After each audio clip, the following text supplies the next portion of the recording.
Well, welcome everyone to our Chicago booth Angel Network of Texas Pitch Night. Well, it's kind of more or less evening here.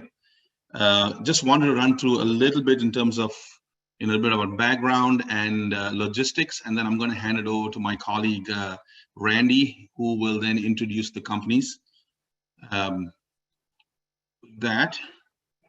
So in terms of people ask, well, who really gets to participate in any investments that are going to happen, right? So we are an inclusive organization. You don't have to be an alumnus of the Chicago Booth School. You don't have to be even an alumnus of the University of Chicago, but you do have to be a high net worth individual or a high net worth business to participate, because that's the SEC rules, right? If you're a U of C grad, you're automatically in. If you're not, it's a formality. You just tell us you're interested, and as long as you qualify and everything's kosher about you, you're in, right? We try and make this fun, enjoyable in terms of being involved from an investment perspective. So the threshold to participate, assuming we get enough of participation, is $5,000, right? So as long as you're willing to invest at least $5,000 and we can amass a respectable funding level, you can be a part of this. And typically it'll go into some sort of a slate or a syndicate, which is set up as a LLC, and then we would invest in the company. In terms of what happens today, we're going to go through the presentations. At the end of the 4 presentations, we will share a Google survey with you in the chat box. So if you're interested in any of the companies, in terms of following with any of the companies, do complete that survey. And we will then tally up the interest, and assuming there's enough of interest, we will then set up these or attend these follow-up meetings. So you look on the screen, we've got these 4 follow-up time slots that are already booked. These companies have committed to coming in and doing a more involved presentation on these dates and times. And if we don't get enough of attendance or interest, then of course we just don't have that session. And then finally, when we do have these sessions, please note this link, and we will obviously email it as well. But we will use this different platform to conduct these follow-up meetings. It's a web-based platform. All you have to do is put in your cell phone, you get an OTP, and you're in. So it's simple. And with that, I'm going to hand this over to Randy to introduce the first company. Hey, everybody. My name is Randy. I'm a board member of Booth Angels Texas. I will be your humble moderator for tonight's events. So here's how this is going to work. There's 4 companies that are pitching. They will all have about 10 minutes to pitch, and we'll do about 10 minutes of Q&A. I think in the interest of cleanliness, I will just, if you have questions during their pitches, if you wouldn't mind throwing them in the chat, and I will aggregate the questions and I'll lead Q&A. Each of these companies is curated with an eye for just like solid, strong founders, investable early stage startups. I think the goal for everyone here is figure out which ones you're interested in, and then in the sort of hour-long discussions that we host for y'all after, you can learn a lot more about each company. You can dig in more and then make an investment decision from there. The first company that we'll be presenting is GGLeagues. So Eric, I'll ask you to share your video and unmute. GGLeagues is interesting. It's a platform for recreational esports players and communities. There are going to be people on this call who don't know what esports are, so hopefully they learn. Eric, actually, Booth grad.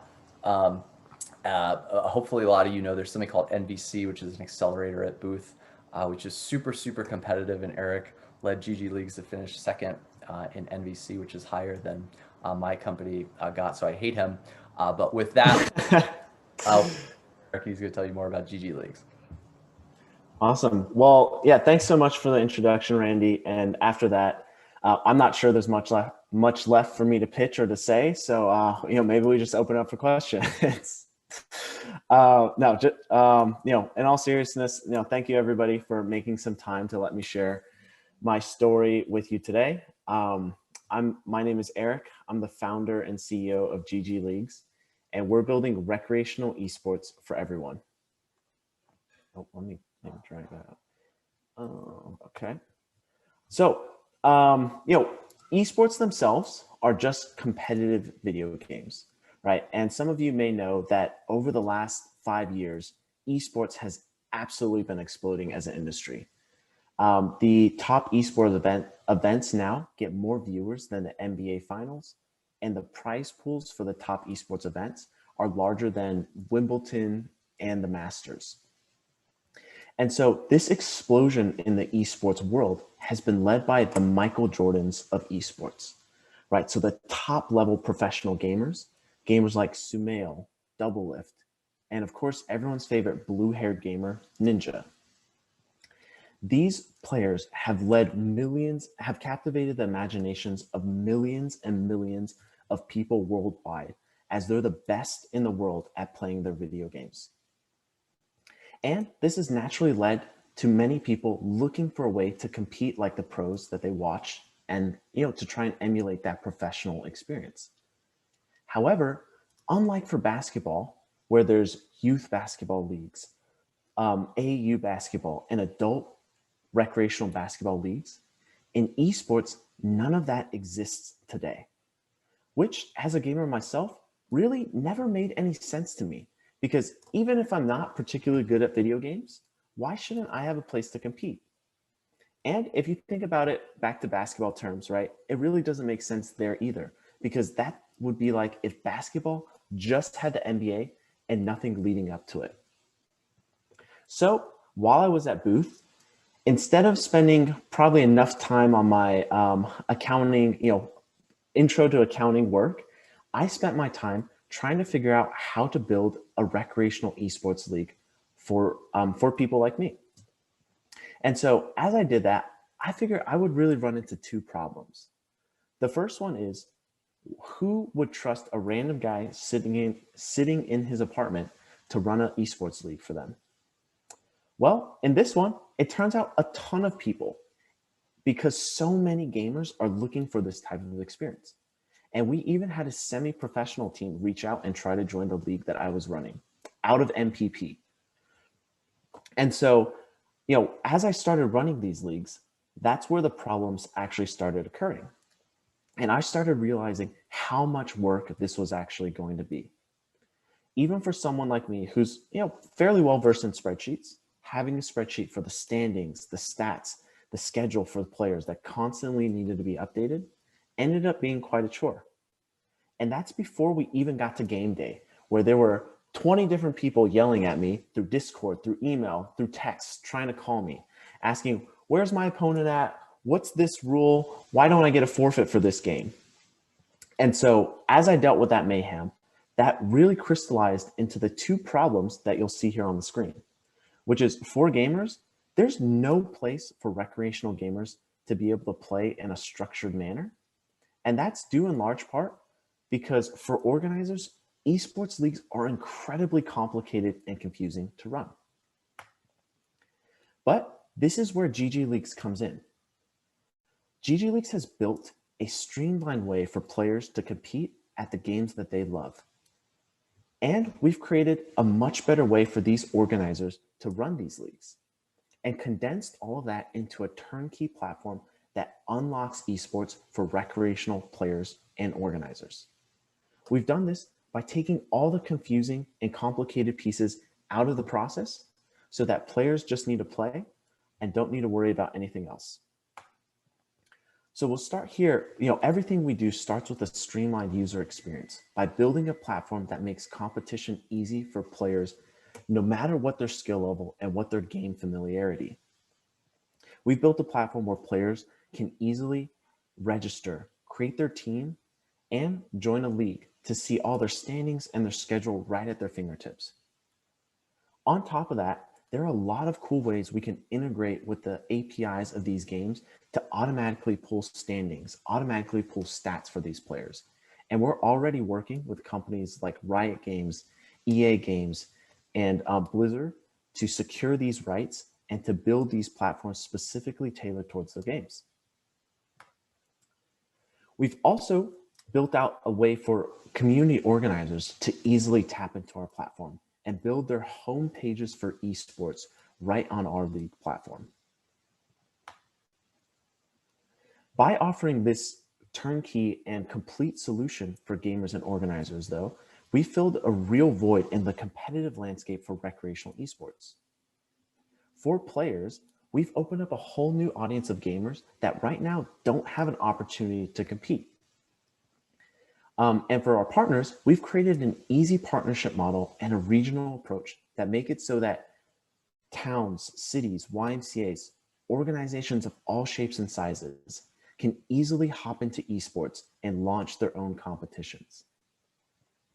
And like I said, all of this comes together in our complete turnkey solution that is one of the first ones that is designed specifically for recreational gamers and organizers. And so the next logical step is, what are we going to do with this platform? And this is where GGLeagues is utilizing our platform to build out the national youth, collegiate club, and adult recreational esports leagues. We've started with local educational and rec leagues, where we already have over 200 different partner organizations that we work with. But as we work with them, we're already, and barely scratching the surface there, we're already looking forward to building these into regional leagues and then national leagues. A great example of that is the Austin area YMCA that we're working with. We work with the Austin area YMCA to run leagues for their 9 local locations. And in their first season, they already had 60-something people sign up for Rocket League. It was such a success, they've already introduced us to other YMCAs across Texas, like the Dallas YMCA, to talk about building a regional Texas YMCA league. And we're already looking forward to how we can partner with the national board of the YMCA to get these leagues across their 2,700 locations across the country. Not only does this give us access to an incredible existing audience, but also creates very strong network effects for the communities that join, because one YMCA now is not very likely to leave GG Leagues, because that means leaving the entire network of YMCA programs that are running their esports leagues through us. And this gets to the crux of one of our strongest go-to-market strategies, which is a unique partnership model that allows us to work with community organizers as a robust sales channel to reach gamers much quicker than we could on our own. There are thousands and thousands of these community organizers across the United States. These are organizations like park districts, cities, the YMCAs that I mentioned, boys and girls clubs. All of these organizations have access to millions and millions of people, but most of them are used to running youth sports leagues, like youth soccer. So they have no idea what Rocket League is, much less how to run a league for it. And so right now they're stuck. They have no idea how to get into esports, even though they know it's the future of recreation. And so that's where GG Leagues comes in, where our solution unlocks esports for these communities and makes it possible for them to create these new types of esports leagues in their different community bases. Take the Naperville Park District, for example. GG Leagues is partnered with the Naperville Park District to run esports leagues for their 200,000 residents. Before working with us, Naperville had been trying to get esports up and going for 2 years, but had zero success with it because they think streaming a game is, basically FaceTiming your computer, and they call that streaming, right? Which isn't how it works. But by working with GG Leagues, they're able to remove all the work of running those esports leagues for themselves. And all they have to do is focus on outreach. And so it's a perfect partnership for us. GG Leagues handles all the actual logistics of the esports competition, and Naperville will manage the outreach to their 200,000 residents through their existing email lists, through their Facebook pages, through their local rec centers. And so this allows GGLeagues to reach the end users much faster and cheaper than we could on our own. And because of this unique approach to partnerships, GGLeagues has experienced incredible user growth in the past year. Since NVC, we've grown our user base by 21x. And we've done that all while maintaining a strong partner retention rate of over 74% from season to season. However, we think this is just the tip of the iceberg, because right now GGLeagues is largely based just in the Midwest, where we are focused primarily on 2 video games, which are Rocket League and League of Legends. But as we move into phase 2, we'll be looking to expand into other areas with large metropolitan area, other states with large metropolitan areas, and expanding our portfolio of games from 2 to 8. We've already started to tap into markets like Massachusetts, where we have 5 regional leagues going, composed of about 50 different cities in Massachusetts, getting ready to launch in 2021. We also have about a dozen different cities in Texas that are working with us, and we're working with the New Hampshire Park and Rec Association and the Maine Park and Rec Association to run esports, statewide esports leagues for their communities in their states. And as we move to phase 3, we'll be looking to scale all of this nationally and expanding our platform to support the top 15 esports titles out there. This is supported, all of this growth will support the 3 different aspects of the GGLeagues revenue model. The first one is league dues, where players that are looking to participate in each of the competitions pay $30 to participate in each of the seasons that GGLeagues hosts throughout the year. Next up, we have sponsorship and advertising, where we have where brands are looking to engage with the GGLeagues user base, and we already have incredible brands like We Are Nations, HyperX, and Enhanced Gaming that are working with us. And finally, one of the most exciting future revenue streams is platform add-ons, where features like analytics, streaming, coaching will allow players to customize their experience on our platform and drive additional engagement and revenue for GGLeagues. The potential of this revenue at scale can be seen here, where in 3 years, GGLeagues projects to break even, and in 5 years projects to be a $200 million revenue business with a 40% EBITDA margin. This is all driven by our extremely strong lifetime value to customer acquisition cost of 8.6 times, and is all achievable while only assuming 3% market penetration even in year 5, which means we have plenty of room left to grow. But in order to do this, GGLeagues is looking to raise $500,000 to help us hit our key milestones. Already, we've hit a number of key exciting milestones, including, like Randy mentioned, taking home 2nd place at the Chicago Booth New Venture Challenge and growing our user base past 5,000 users already.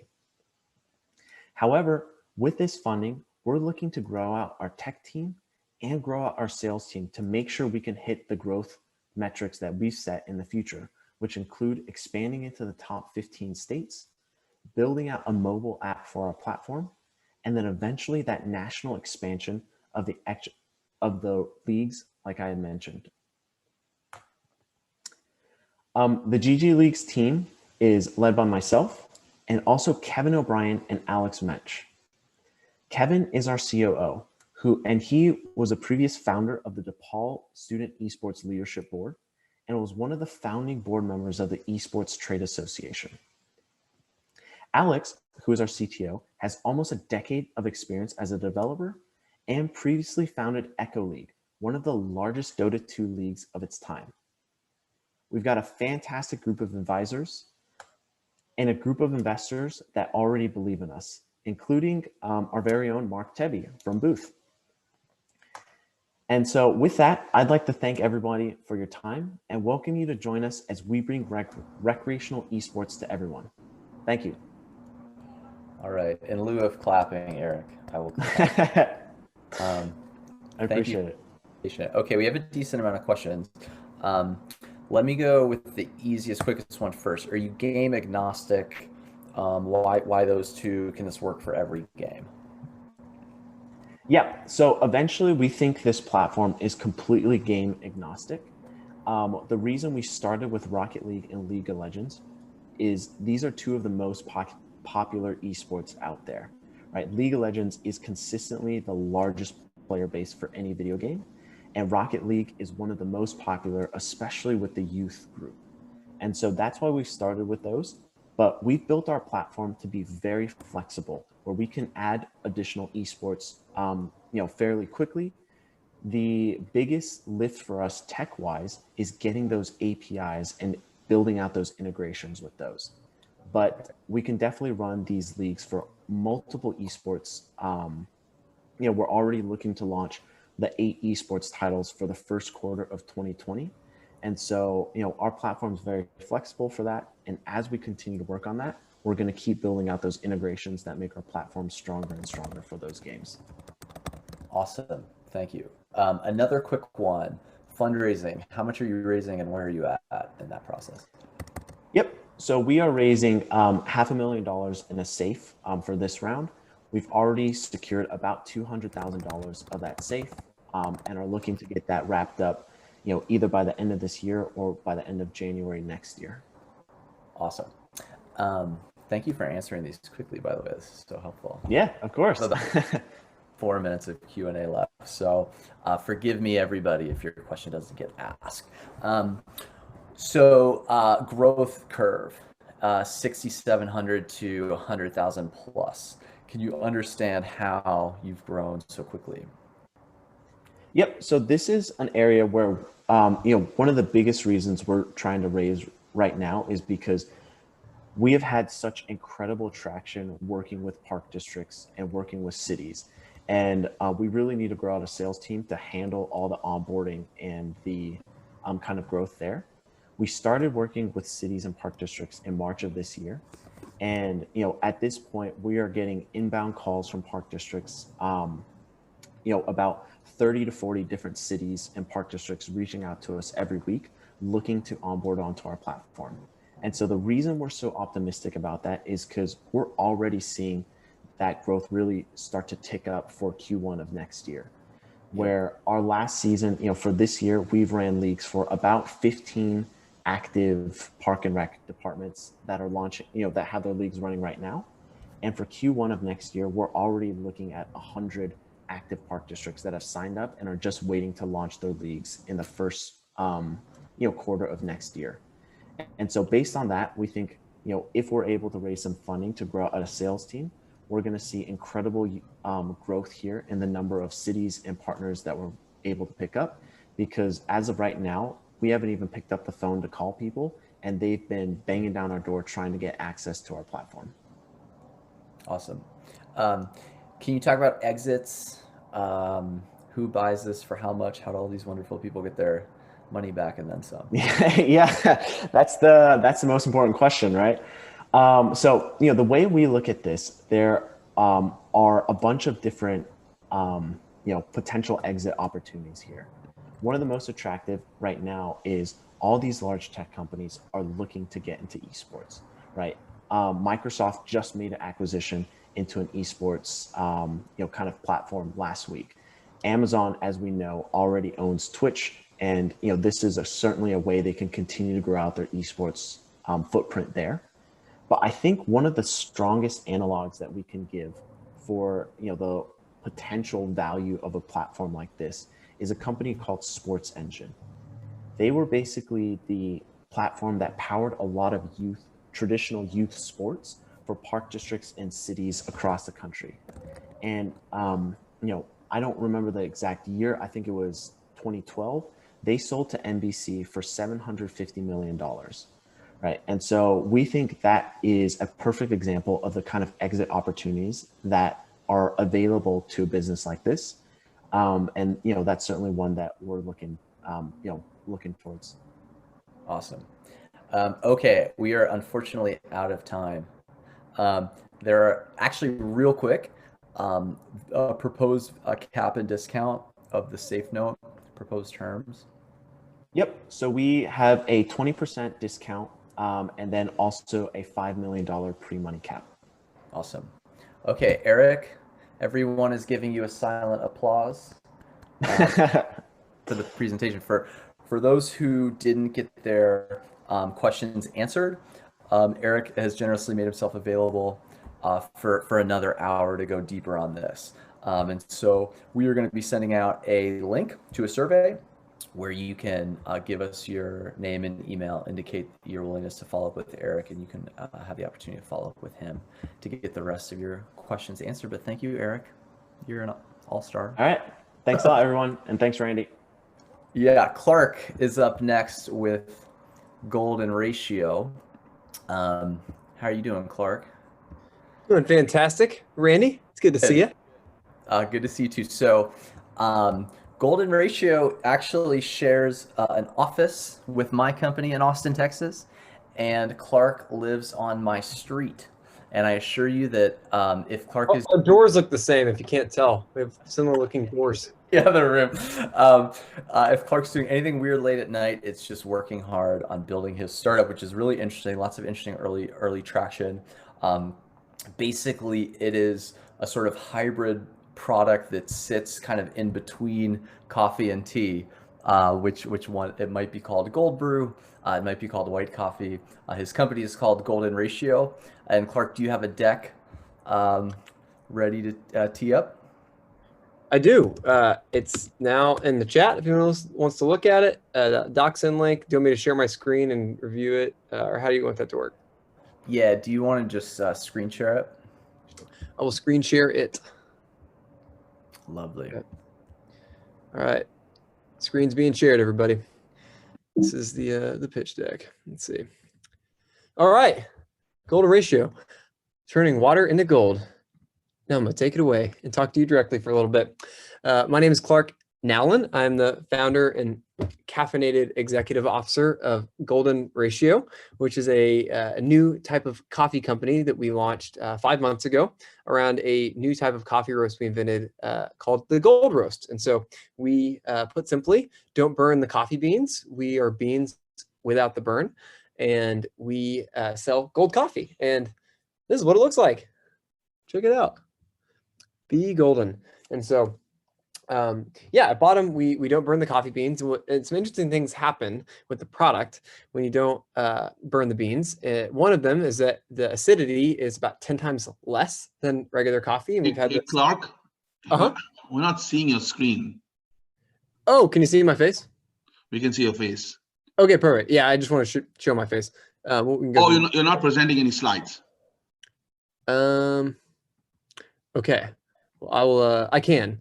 I was just gonna show my face first. Okay.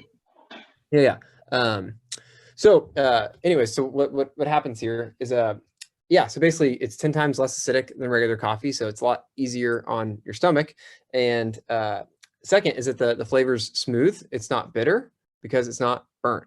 And so this is the big opportunity we've recently realized that we get to seize, and that is this hilarious irony that coffee is the second most consumed beverage in the United States, behind water, and 2/3 of the people who drink coffee every day don't like the taste of coffee.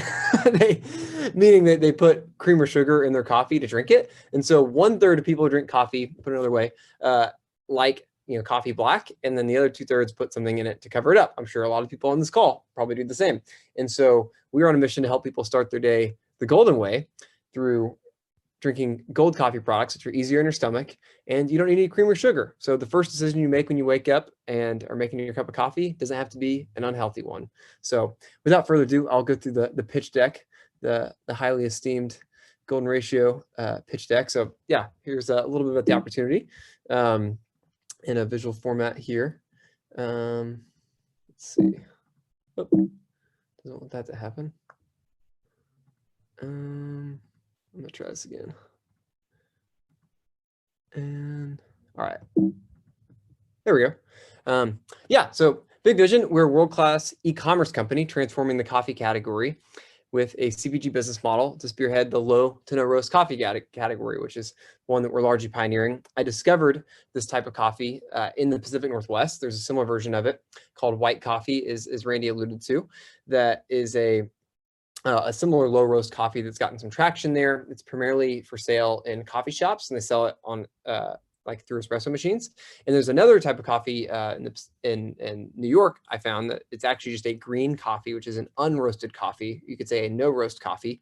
And those two things are what inspired me to create the Gold Roast down here in Austin, Texas, where I live, the third coast, you could say. And yeah, so our goal is to turn 1 billion cups of water into gold. So me and the team. So this is me, caffeinated executive officer. Our head of product, this is somebody I danced and she said yes. She was the former head of beverage innovation at Starbucks. It's a coffee company here in the United States and now the world. And she was there for 20 years in their R&D department. And the past 8, her last 8 there, she was their head of beverage innovation. And so she now works with us. She just developed this product we put out called our pumpkin spice flavor. We came out with 3 new ones and she developed them all. And Women's Health Magazine just named this product the best fall flavor of 2020. Fun fact. And so Jill made those products and she's really good at making those products. So that's what she does for us. Hunter Thompson, our head of accounting, is one of my best friends from growing up, who is a brilliant mind and went to University of Texas as a cumulative 4.0 in honors accounting from McCombs Business School, worked at Apple and did accounting after that. And then like me, played in rock bands. And when the pandemic hit, he wasn't playing rock bands anymore because that all went on pause. And so now he is working with us, and that's been amazing. We got Catherine Diebel heading up operations. She's in New York City. She's a Lean Six Sigma project manager. And then on the growth team, we're working with Wonderkind, which is a social media agency. And if you go to our Instagram, Drink Golden Ratio, you can see the work that they do. But more importantly, not in the pitch deck on that. In this section, just politics, because of a couple other people who are invested and whatever in the company. We're trying to keep the optics pure just for a handful of eyes. We don't want to see it, but there's a company called Kettle and Fire here in Austin. That's a bone broth company that has done very well. They're a 6-year-old business, and they're, yeah, I'm not going to disclose the revenue numbers, but great 8 figures. Their head of growth marketing and employee number 1 is doing that with us. And both the founders of that company, both Forbes 30 under 30 guys, Nick and Justin Mayers, also the founder of a company called Perfect Keto. They're investors in our company as well. And they wrote a check. It was really great, but even cooler, they introduced us to that talent to help build our e-commerce foundation, which is really what we're scaling up now. And so a little bit about coffee, $100+ billion category, no shocker. Most people on this call probably drink it, but it's really big. Emerging coffees are also really big, and so we're playing in that space. So you could think of like matcha, mushroom coffee, cascara tea. These are all sort of kind of coffee alternatives that are single billion categories in their own right that are now growing is a collection. And so we play in that space categorically, and it's yeah. So where traditional coffee falls short, bitter flavor, it's acidic, hurts your stomach, it stains your teeth brown. Another fun fact about our coffee, it does not stain your teeth brown. We got that validated by dentists recently. It requires equipment to make. We put our stuff in tea bags and it makes a mess. And so just a little AB of the coffees there. Better way, introducing gold coffee, beans without the burn. And yeah, here's a kind of a graph of the roast scale. And let's see, what other things are actually valuable. Oh yeah. So here's some of the products we sell right now. So we've got a chai spiced gold coffee, a original gold coffee, and a vanilla coconut gold coffee. Those are the products we launched with. Vanilla is it's the most common flavored coffee. Chai is like number 4. And then we've got the holiday flavors we just launched. And Nordstrom's, ironically, they found us and picked us up. And so we launched in Nordstrom's in 5 states, which was not something we saw coming, but the cold email I received from their buyer was real. And so we're now in Nordstrom's in 5 states, in addition to our e-com store with these 6 flavors. This is the projected gross margin on here. It's in the deck. We recently just finished an actuals cost analysis. Clocked in lower, of course, it's business. You overestimate your sales and underestimate your costs. So our gross margins are in the lower 30s today, which I'm super pumped about because we're already doing 6 figures in sales in the first 5 months, and we're going to spend a lot more of our attention just growing that 7 figures in sales before we spend all the time just kind of optimizing our COGS. But we're already sitting in the kind of healthy CPG territory of at least 30% gross margin. So there's that. yeah, and this is kind of a fun graphic, the best of these companies. So Chameleon Cold Brew, which is a cold brew company from Austin, sold to Nestle for $100 million a couple years ago. First mover in cold brew. Kettle on Fire, it's a bone broth company. They are really captained D2C and consumables well, and so fortunate that we have their founders as investors, and they're the guy who grew their Shopify store to 7 figures monthly on our team, and then Sun Up Green Coffee, which is the kind of comparable to us in the state of New York, and they've gotten distribution throughout the whole state of New York. We've got some great advisors. Jack Saltzgiver, my co-founder, had lunch with him today. He was employee #1 of High Brew Coffee. We've got Robert Gilbreth. He was the CMO of a company called ShipStation. Michael Shoemake, who's the founder and CEO of a company called Atlas Coffee Club. They're an 8-figure direct-to-consumer subscription-only business that was bootstrapped over the past 6 years here in Austin. Lily Wunt, she's the founder of Fourth and Heart, which is a ghee butter company. They're kicking butt. They're an 8-figure company in CPG. She's an investor and advisor. Nick Mayers, founder of Kettle on Fire. Jack Meredith, he's the guy who runs our marketing. Felipe Vega, he's a bookkeeper for CPG companies here in Austin. And Logan Allender, who's the former COO of Cuvée Coffee, which is a boutique coffee roaster in Austin. Now actually the COO of Michael's company at Atlas. But before any of that happened, he's the guy who invented the gold roast with me, because I is not been a coffee roasting, you could say a coffeemalier by trade. This is something I'm learning by investing everything I have into this to build the company, and I just surround myself by people who are the experts. And so he is the expert when it comes to our coffee, and still is to this day, and helps with the sourcing of it. And yeah, want to join the Gold Brew crew? We're raising some dough. I'm going to deploy $250,000 over the next 4 months, just building our performance marketing organization, because that's really the opportunity now that we've seen today. Basically, there are companies that sell products, and I think that one of my favorite quotes in business is that you have to wait by the river a long time before a roast duck will fly into your mouth. And that is the case with most things for sale on the internet. They make something pretty and cute. Okay, done that. Put it on your website, and then you just kind of wait by the river and hope for a roast duck to fly in your mouth. And that is not how we're going to do our business. We're instead going to learn how to hunt and cook the duck. And so that in our business analogy wise is building a performance marketing company. And so the likes of Magic Spoon, Atlas Coffee Club.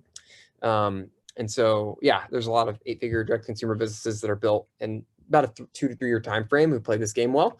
And so fortunately, we have a product that we've already sold into all 50 states, got over 5,000 customers. We have a 1 in 6 come back to repurchase, which is really exciting. We've got profitable advertising already, like on our digital marketing efforts. We've got room to grow, but we're in about a 1.0 ROAS on our cold Facebook prospecting, as well as with people coming back to reorder, and not including the folks who've already been paying us. Like, we already had some customers pay us like $500 in the first 5 months of us being a business, and they don't know us. They live in different states, and it's because we solve problems for them. They feel good again drinking gold coffee, because when they drank regular coffee, it hurt their stomach, and when they didn't drink coffee, it hurt their head because they have a caffeine addiction, and they also just need to get work done. And so golden ratio is this thing that fits into their life beautifully, and it doesn't stain their teeth brown, and we're having a lot of fun. So we're starting the day the golden way, and we just want to feel good every day and help others do the same. So I hope I went over everything. Randy, did we open up for Q&A now? Thank you. It just turned dark outside, apparently. I just turned my light on. Really quickly, fundraising details. The round that you have open, where you're at in terms of fundraising, what are the terms that for new investors? Yeah, great question. So recently we closed our first $500,000 tranche financing. Woo! Thank you, Gary Keller of Keller Williams. He's an Austin investor who was one of the biggest participant in that round. So thank you, Gary. And now we are raising $1 million on a convertible note, a $5 million valuation cap, 20% discount. And if anybody knows what the golden ratio is, a 6.18% interest rate on that. And so, yeah, we're raising $1 million. We've already got about 100,000 of it already in. And then we got a syndicate that recently launched that's got some room if anybody wants to put smaller checks in, and then 25K checks go direct to me. Awesome. To the company. We had a question about where folks can try the product. I can answer that. The product is live at drinkgoldenratio.com. And then Clark, place on the internet. That Nordstrom's, anywhere else that it's currently live? Nope. And Nordstrom's is just vanity and it's a fluke. I mean, it's awesome and we're grateful. It's good validation, but I'm building an 8-figure direct consumer business, subscription only over the next 2 years. So we're not going to get anywhere else. Okay, cool. So we had some questions about grocery stores and winning shelves. Is that part of the strategy? So can you walk us through? So fortunately, and we're having, I mean, like Walter Robb, the former CEO of Whole Foods, he just called me 2 days ago and he wants to invest in our company, which is really exciting. But the thing with that is I told him, like, no, we're not doing retail, not for 2-ish years, because it's a distraction for a little company like us. And he gets it. I mean, it's not like I'm being brash or anything. Basically, you want to do it sequentially. And so you build, you know, a profitable company in theory, or cash flow positive company in theory, online first, and then you use that brand share and as well as the customer bases you've already developed to then go into retail, which is gonna be more of a loss leader. And that's basically the playbook Kettle and Fire played. And you can capital efficiently scale to 50+ $100 million business revenue wise without selling the whole company and taking a big risk. Awesome. Everything in time, one step at a time. Yeah, totally. We had some strategy questions, and they're all kind of related. Okay. They're all around sort of sustainable competitive advantage. And so one is like, okay, you're competing in super crowded marketplaces of caffeinated beverages. How do you win? We had one, you know, in such a crowded, quote unquote, marketplace. And then we had one question around sort of intellectual property and sustainable competitive advantage. What if you have sort of 20 copycats right when you're successful? So sorry, where do you want to start? You asked me like a bunch of questions. They're all unrelated. What sort of plan for sustainable competitive advantage over time? Oh yeah. So we're a brand, very clear about that. So we just, really excited about this. There's a company called Gin Lane, my favorite branding agency in the country. They're kind of tied Red Antler, I think, in their work. So they created Hims and Hers from scratch, just went public. They did Harry's from scratch. They did Sweet Green, Neuralink for Elon Musk. So Emmett Shine, the founder and chief creative officer of this agency, he's one of my favorite people in our space, kind of an NBA all-star equivalent in direct consumer. He just joined our formal advisory board last week, which is super exciting. But there's no secret to how these businesses command their margins, and it's in the power of a brand. And so we are really betting big on golden ratio, and that we can always maintain our high-end provider share and have integrity, so that Starbucks and the other kind of cost-cutting companies can copy us one day and help us build the category in a way we can't afford to. And we'll all just retain our high-end provider market share through that. So that's how we can maintain our competitive advantage. We invented this. We invented the gold roast. We invented gold coffee, and we're helping people turn water into gold. No one can take that away from us. That's why I named our company Golden Ratio, to marry us to the category. So when all those other bigger players copy us, they're always indirectly promoting our firm. So that was the first question. There's other ones you asked me. Just like, how do you win in a crowded marketplace? So if you're, just. Oh yeah, direct. I mean, performance marketing. This is very. I'll say that again and again and again. It's like this another company here, Verb Energy Co. 8-figure business, subscription revenue only, that launched 3 years ago. They sell coffee bars. There's another company called Eat Your Coffee that launched. They're awesome. The founder's a friend of mine. They're not as big of a business. Why? Because they didn't kill it in performance marketing. They waited by the river by a long time for a roast duck to fly into their mouth. And so Emmett Shine, he's helping me recruit some of the folks from like Warby Parker and like a lot of the companies that they help build. And that's kind of like the role of our advising relationship, is one, kind of on brand strategy, but two is like, yo, you help write this playbook. Like, can you just introduce me to some of the other co-authors and let's just do it again? Right. So, yeah. Thank you. And then we had one question, which was just, how did you land the Nordstrom's deal?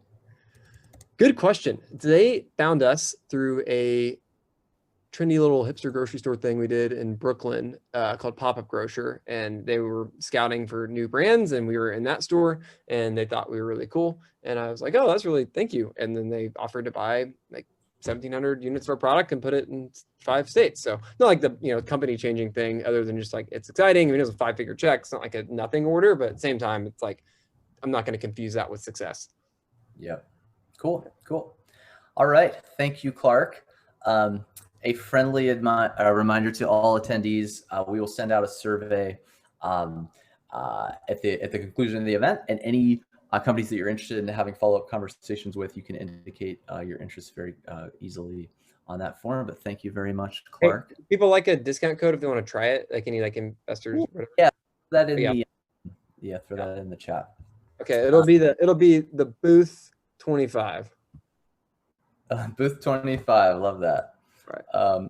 Thank you very much, Clark. Much appreciated. Next, we have Newly. Newly is an interesting company, a two-sided marketplace for independent service professionals on one side and their potential clients on another side. And they have some interesting theories around how to create a kind of community amongst independent service professionals. They have the incredible benefit of having a Booth alum as part of the founding team. And so Nathan and Michael, we're very glad to have you, and I'll kick it to you guys. Yeah, thank you, everyone. My name is Michael Roybal. I'm the founder and CEO of Newly. And just a little quick background, I'm an international trade attorney. I've been an independent professional now for about 19 years. Great. I'm Nathan Ohlers. I'm the Booth alum. So excited to be part of this. Glad we're expanding this network here in Texas. This is great. And I'll share my screen and we'll jump in.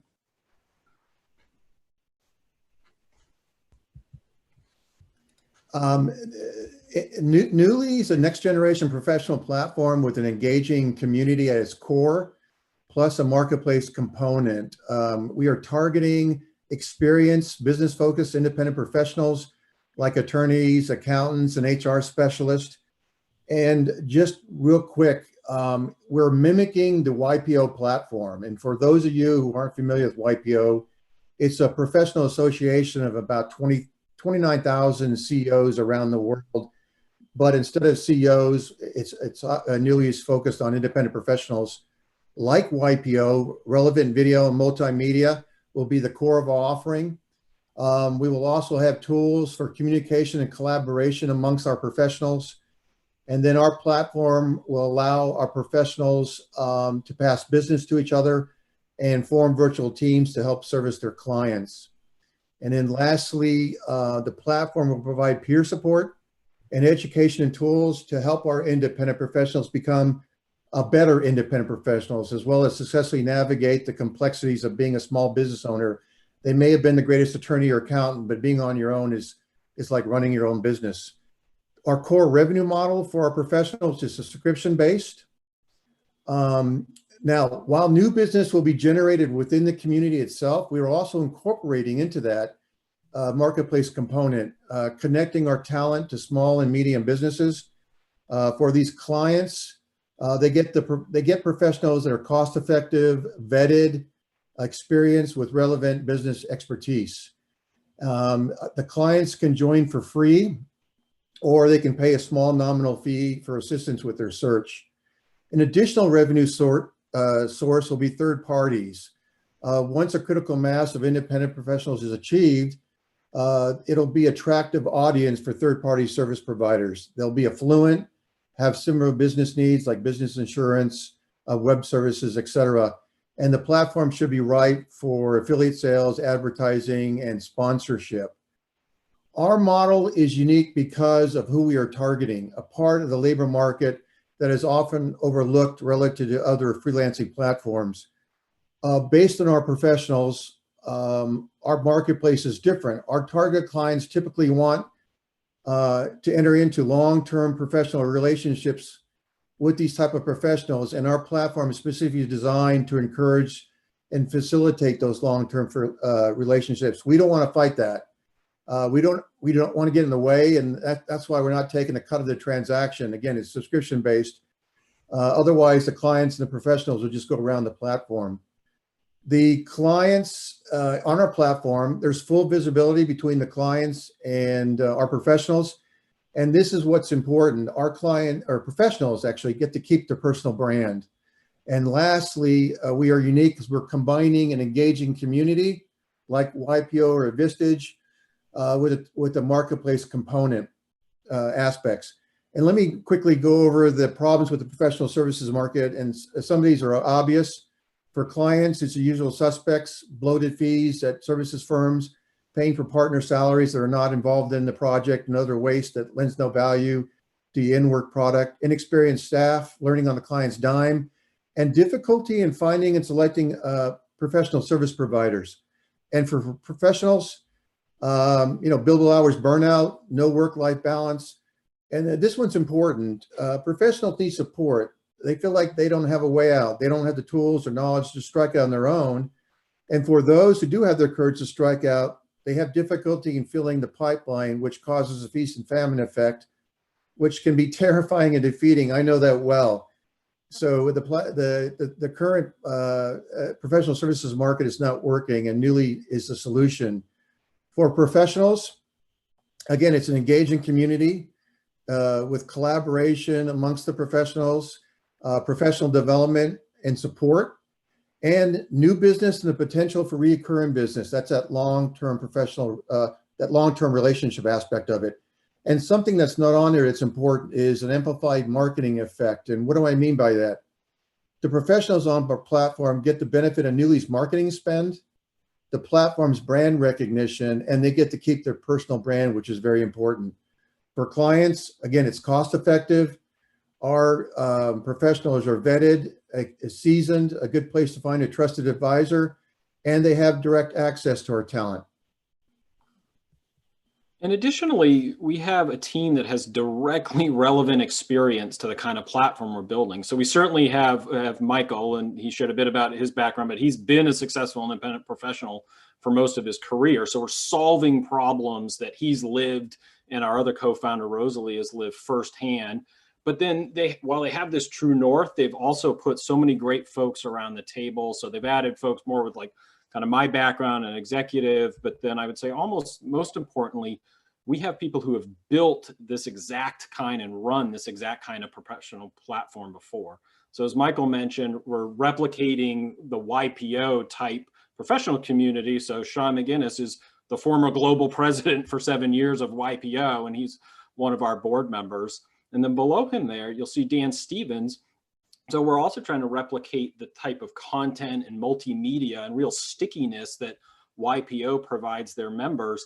And Dan owns the company Worker Bee TV, who does all of that for YPO, as well as 100 other professional associations. So real experts in building this kind of professional association and community. And it's a great team to be a part of.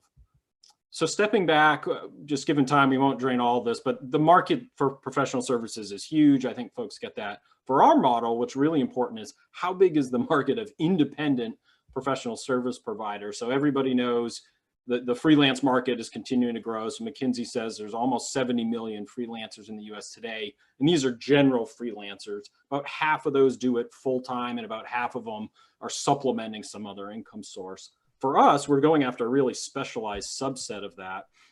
And we estimate there's about 3 million of those kind of high-end independent professionals. So again, independent attorneys, accountants, folks like that, who are independent today. So this isn't the person who's at a law firm and miserable. This is a person who's already made a decision to be independent. And that market's growing. So 8 to 10% a year. So as we're entering a market that's in the process of doubling in less than 10 years. So we think of this 3 as quickly on its way to 6 million. So a big part of the market. And then you can see on the right, people are mostly familiar, small and medium businesses, there's millions of those in the US. So it's a big market as well.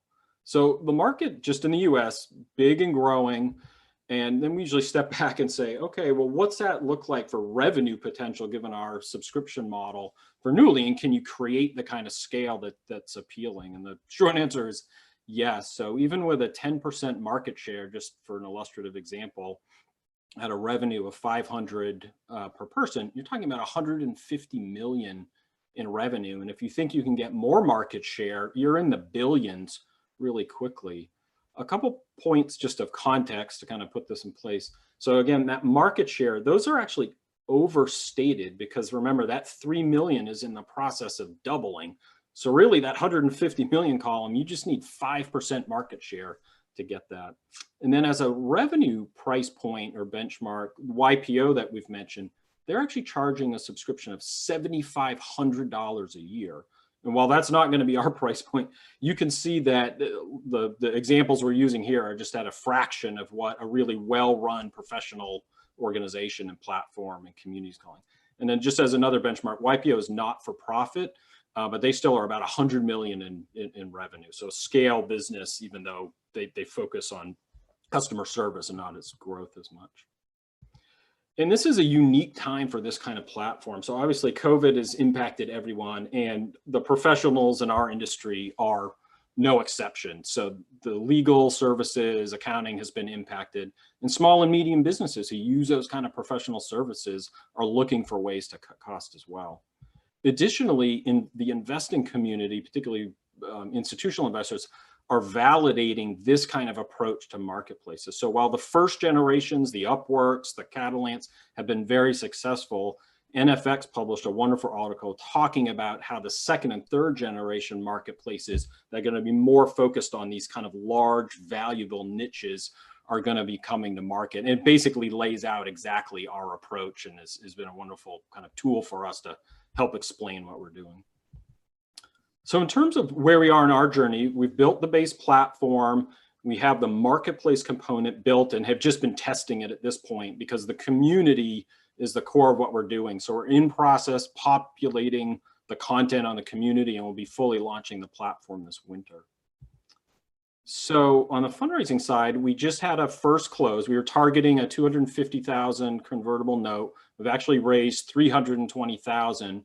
We have the flexibility to go above that. So it's likely we're going to do a second close here in December. You can see the terms there.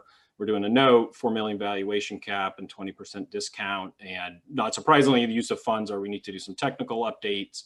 We're populating the content onto the community and beginning to test the different marketing tactics to our professionals. And I'll just give you, wrapping up here, a real quick taste of, now that we've already had a close, some of the folks who have come in this round, which has been great to have some new folks joining the team we already had. So I'll highlight the general counsel from Harpo, Oprah's company, is coming on as an advisor. Obviously has a great background matching professional services and legal experience with media and content, which is going to be a big part of what we're doing.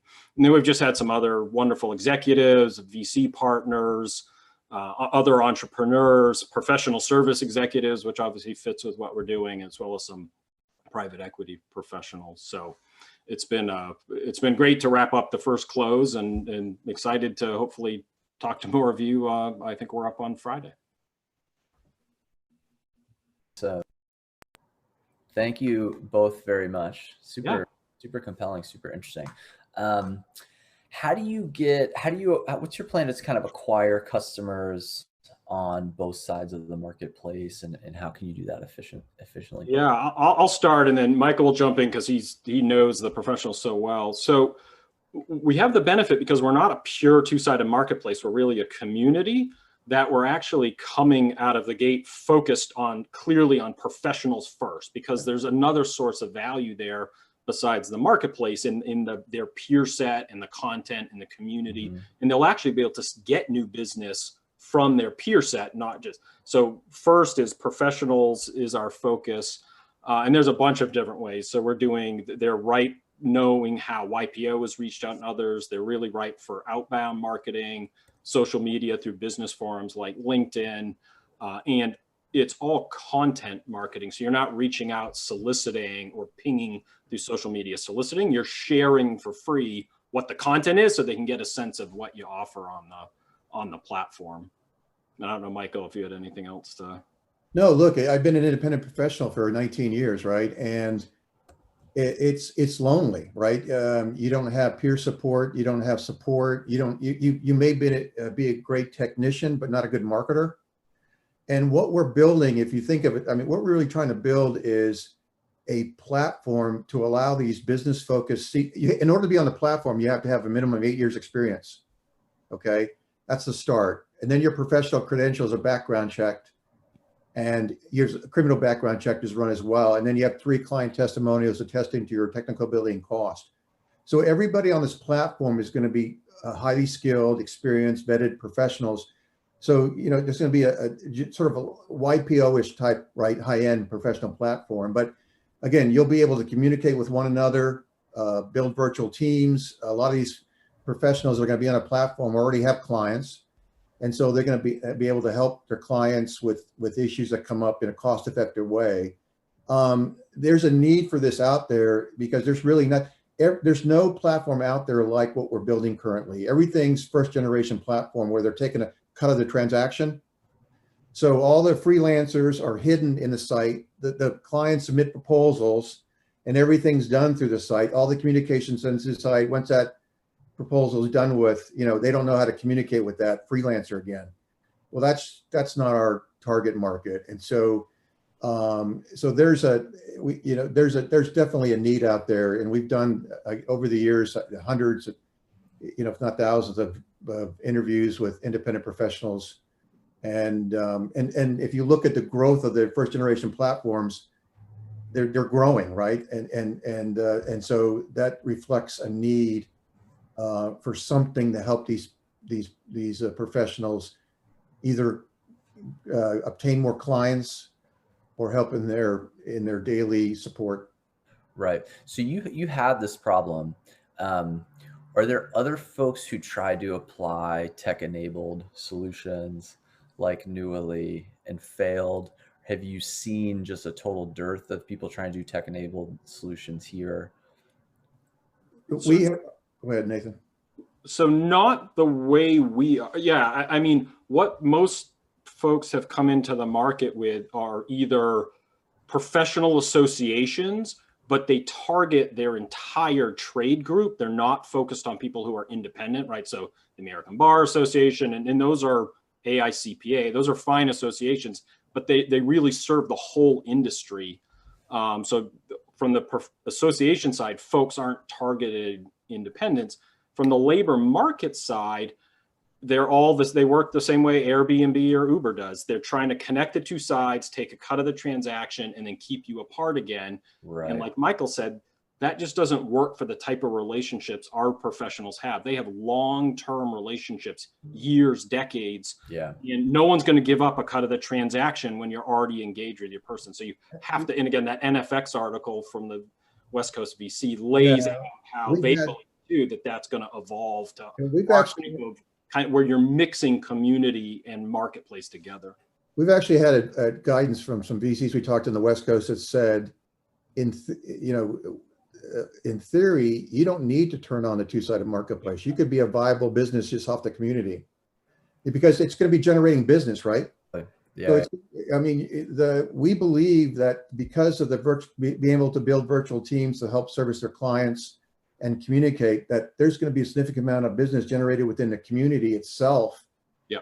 That two-sided marketplace is just a bonus, that allows small and medium business access to the talent. Yeah, awesome. One last question in two parts, because it's really two questions.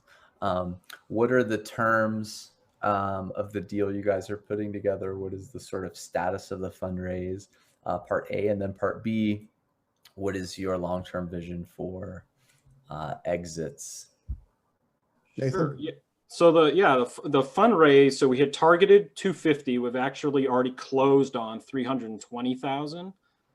It's a convertible note, 4 million valuation cap, 20% discount, 8% interest rate.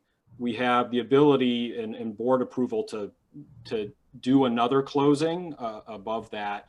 And so we're looking at likely, we've had some kind of rollover interest and discussions like this where we're likely to do another close here in December or early January. Beautiful. Yeah. And then long-term exits, and I'll start and Michael will finish up. I mean, it's all over. So it could be other existing labor marketplaces, like we've mentioned, who don't have a model to go after this part of the market. It could be traditional, like recruiting firms and folks like that who are looking to continue to get into the freelance market. It could be a LinkedIn. It could be the thing is, because our professionals are vetted, right? Their background check platforms like LinkedIn can't go back and background check, their population, right? And so we feel like by growing this, hyper growth, but strategically, that it'll be an attractive acquisition by, again, another type of platform, marketplace platform, or a LinkedIn, or Right. Yeah. But yeah, you could both see people who are kind of in the technical space who want to enhance what they have. You could also see firms who are in kind of the traditional professional services space wanting to get into the freelance or technical. So. Cool. Okay. We are out of time. Thank you both. Yeah, thanks, Randy. Thanks, everyone else. Thank you. Nice meeting you. Nice to meet you too. I have like 8 to 10 more questions about that startup, and so I will plan on joining their session. So how this is going to work, I'm going to remind you one more time, and then Elise from Realm, this is your cue, Elise, to open your video and get your slides ready. What we are going to do for all the attendees is we are going to send out a link with a survey. Super easy. It'll take you 30 seconds. You will let us know which startups you are interested in learning more from. And then we have dedicated 1-hour sessions for you to join those startups, meet directly with the founders, get a more thorough presentation, and ask any questions that you still have. Elise, welcome. Thank you. Hi. I will kick it to you, and you're going to bring us home tonight. Fantastic. All right, I'm Elise Tresley. I am the CEO and co-founder of Realm. I'm going to go ahead and switch over here to screen share. All right. So want to walk you guys through why we started Realm, how we view the food and beverage industry, and where we are today. One second.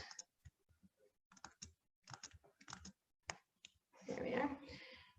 So when I joined forces with my co-founders, Lauren and Adam, I was actually at the tail end of selling my last company, a New York-based technology business. And we had 2 important things in common.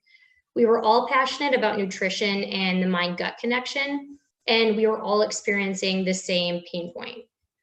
So at the time, Lauren was a marketing director in the food and beverage industry. Adam was an M&A lawyer. And as I mentioned, I was running a startup. And although we were all in different careers, we had the same problem. We were rushing in the morning and either skipping breakfast or reaching for a bagel and cream cheese and then feeling hungry an hour later, or we were stuck on conference calls or running to meetings and reaching for junk during lunch and then feeling terrible by 3 p.m. So as we started to research the market, we found that we weren't alone. Over 8 billion meals are skipped in the US every year, and 80% of the US has gut health issues. That's over 200 million people with GI problems. So America's either skipping their meals or they're forced to eat food that's packed with preservatives or added sugar. And then on the demand side, what we discovered is that there's 2 emerging factors when people are deciding what food to buy. That's convenience and functional health benefits. But the reason why this pain point exists is that all of the no prep solutions in the market are one of 3 things. They're filled with synthetic ingredients, they're healthy, but they taste terrible, or they actually require a lot of prep work. So we're solving this problem with a no prep plant-based smoothie blend made of fruits, veggies, nuts, and plant protein.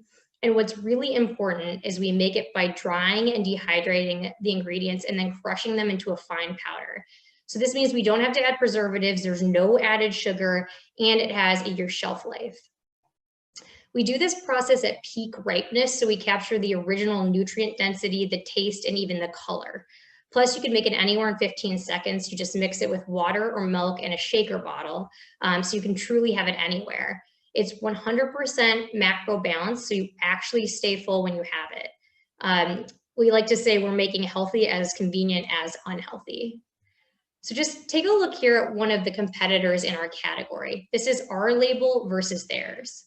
So many unnecessary ingredients: cornstarch, maltodextrin, sweeteners, other 8-syllable words that we can't pronounce.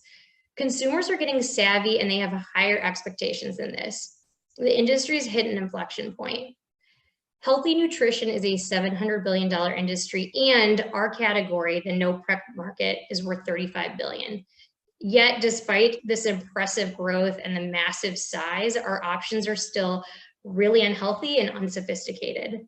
We're building the premier plant-based food brand for this $35 billion no prep nutrition market, and we see this category as a springboard to be the next Kraft Heinz for the health-conscious millennials and Gen Z.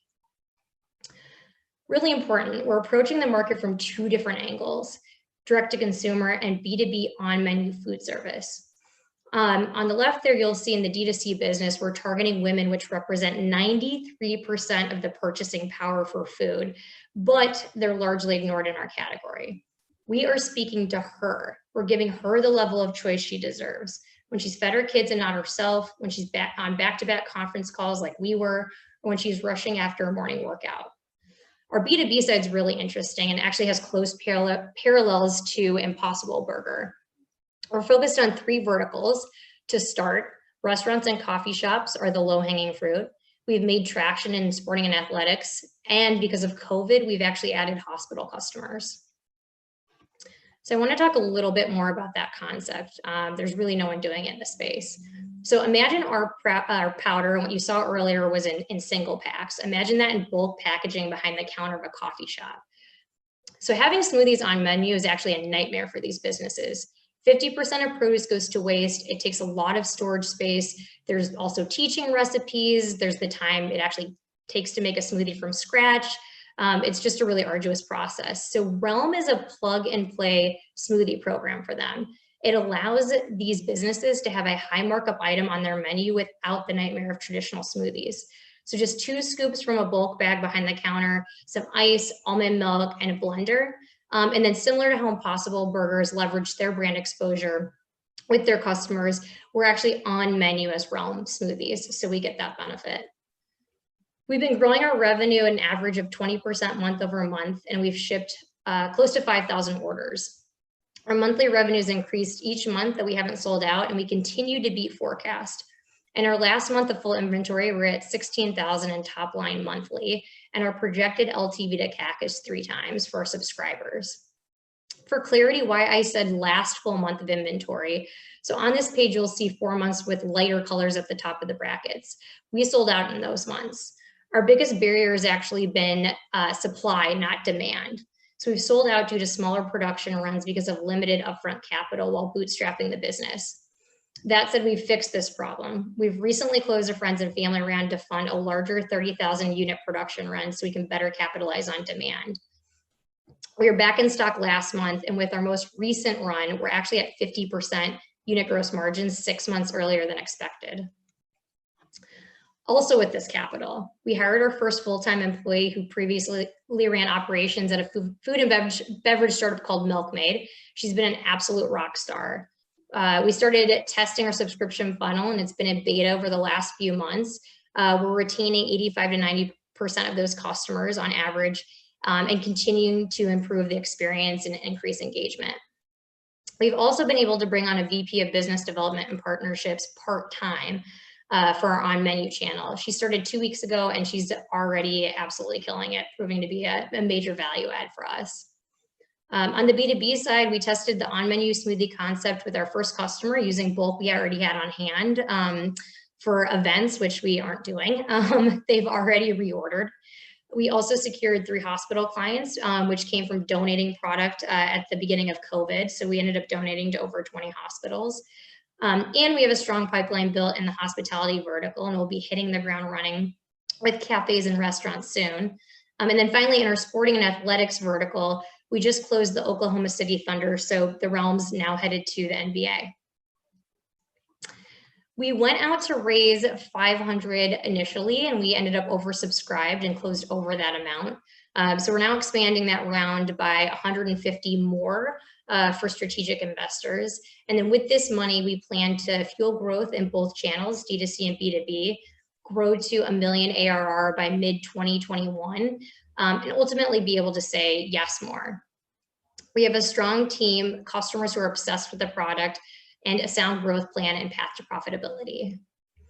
So to circle back before we get into questions and before I actually just show you the product in real life, or I guess over video, why do our customers love us? So what's important? By combining 30% protein, 40% complex carbs, and 30% healthy fats, so that macro ratio, Realm is fully balanced and digested slowly.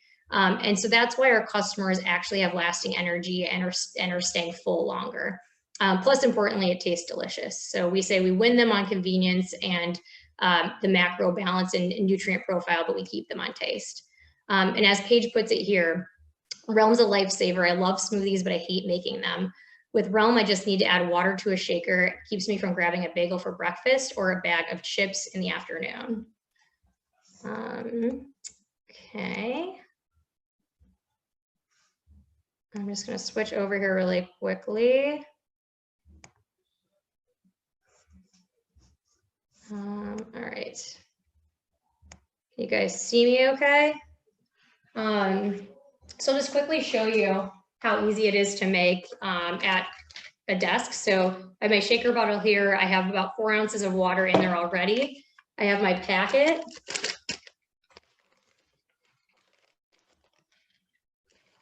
Put it in here, powder, more water. You can make it with milk as well. I actually like it better with water. The consistency is great, but a lot of our customers will use almond milk or oat milk. Shake it up. And then you have a fully balanced breakfast for lunch. So perfect for when you're busy. And then imagine this bag here as a 5-pound bag behind the counter at a coffee shop or in the kitchen at a restaurant. Again, 2 scoops, ice, almond milk in a blender. It has that frothier consistency. Businesses are able to have a smoothie on menu, and we get that brand exposure as well. So that's it. Ready for questions, Randy? Lovely. Thank you, Elise. I'm trying to... I feel like I'm on QVC with the demonstration, but... You did a great job. So, okay, there's a bunch of questions. So let's dive in. First one is shelf life. 12 years, or 12 years, not 12 years, 12 months. Like, that's really long. So your shelf life. Along with that sort of product question, can you talk more about the sort of nutritional content, how it compares with something like fruit juice and how it would compare with something like a smoothie that I would make at home? Yeah. So I'll start with just, I mean, the answer that covers all of that is you will not find anything on the market that's truly macro balanced. Trust me, we turned over every rock when we were developing the recipes. We spent 12 months rigorously sourcing ingredients, working on that perfect high level formula, that 30% protein, that 30% healthy fats, and 40% complex carbs.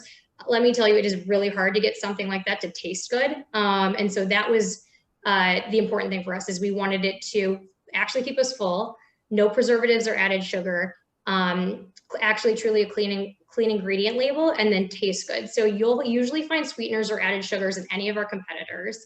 Yeah. We're most often compared to Soylent. There's a lot of differences on our label there, but outside of that, we're targeting women, which no one else in our category is. And like I said, 93% of the purchasing powder. And then Daily Harvest is another good example. We get compared to them a lot. I mean, with us, you don't have to have storage space in the freezer. There's no blender required if you don't want to use it. Also, it's fruit and veggies mostly. They don't have protein, so you're going to get that sugar spike instead of it being low glycemic, and it'll slowly release that into your system. So that's why our customers actually stay full for 4 hours or so. Okay, cool. Next one, super quick, because we're running out a little bit. Kind of gross margin, roughly. Direct to consumer side, we just hit 50% gross margins. That's all in, so including shipping to the customer. Hit that 6 months earlier than expected with efficiencies we found at that larger production run. The B2B side's pretty incredible. It's already at a 60% margin business, and we've barely done any volume there. So that's where B2B not only scales quickly, but it scales at a really attractive margin. Right. And what's the price point for customers? $5 per pack on the D2C side. We sell in 5-pack bundles or a 3-pack starter. We're seeing an AOV of $50 monthly from our subscribers. And then on the B2B side, it's a 45 serving bag, and we sell wholesale $3.85. Again, that gets us to 60% margins. And then they usually mark it up to like $7 or $8, which is over 100% markup at $8 for them. And where can attendees purchase Realm smoothies right now? www.realmfoods.com, and I'm happy to follow suit and provide a special booth discount. Nice. Okay. And then we can wrap this thing. Can you talk about production? How are you making this? Does that change at all over time? We're set up for scale. We have incredible partners that we've established over time. So we source all of the ingredients ourselves. The recipes are truly proprietary. They are freeze dried on site. They go to our co-packer. We have a printer and a co-packer that we partner with.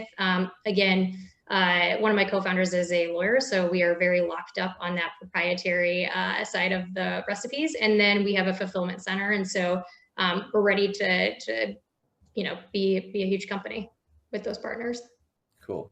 And the sort of buy or build question, why will a bigger strategic CPG company buy you instead of just making this product? So as we've seen in the food and beverage space, it's acquisition over innovation time and time again. So RX Bar, $600 million deal, Skinny Pop, 1.6, I believe, billion. So we're seeing that they really struggle to develop these products themselves. And all of the acquisitions are in the two areas we play. No prep, and which is a $125 billion industry now, and plant-based, which is a $5 billion industry growing to 85. But like I mentioned really quick, and then I will stop talking, we have aspirations to be the next Kraft Heinz. So while we certainly would not ignore an exit strategy that's acquisition, like we have big dreams to really change the industry. Awesome, thank you. Last question, and then we will kick it to my brother Hubert to bring us home. This question has many parts, per usual. I'm like, should I be reading it over here? How much money have you raised? How much capital has been deployed? And what are the details of the fundraising round that's open to current investors? Yeah, during the bootstrapping process, like I said, self-funded, our team collectively put in a little over 200,000. We went out to raise 500, just closed that pretty recently, closed above that, 585 is what we ended up at. And then we are doing that additional 150 now, and we have about half of that spoken for, verbal commits. So definitely would love to have discussions now and moving forward quickly on that last part. Awesome. Oh, and do you want the deal terms? Yes. I don't know if I said that. 4.5 million cap and 20% discount. Beautiful. Lovely. Okay. Thank you very much, Elise. Thanks, Randy. Thanks for coming. Awesome pitch. Hubert, would you like to bring us home, or should I? Can you hear me? We can hear you, not see you. Now That's we can okay. hear you and hear you. You're not missing much. Okay, so thanks everyone. Hey, thanks guys, fantastic presentations. If you look at the window, the participant chat window, you will see the survey. So please do fill it up if you're interested in any follow-ups. If you look at the screen right now, we're sharing, you'll see that we have these time slots already scheduled for the companies that presented today to come in and do a more involved presentation. So typically they'll present for about half an hour, and then we have Q&A for about half an hour. And this link you see at the bottom is what we will be using for the follow-up meetings. So if you send us the form, we'll have your interest, and then we'll send you a follow-up email with these call-in details. Okay. I guess that's it from our side. Any questions about this process, guys? I'll take that as a big no. And thanks again, guys. Thanks. I guess we'll talk and see each other at these spots. Some of you will be on these sessions on Thursday, and Friday. Okay. Thanks, everyone. Bye. Thanks, everyone.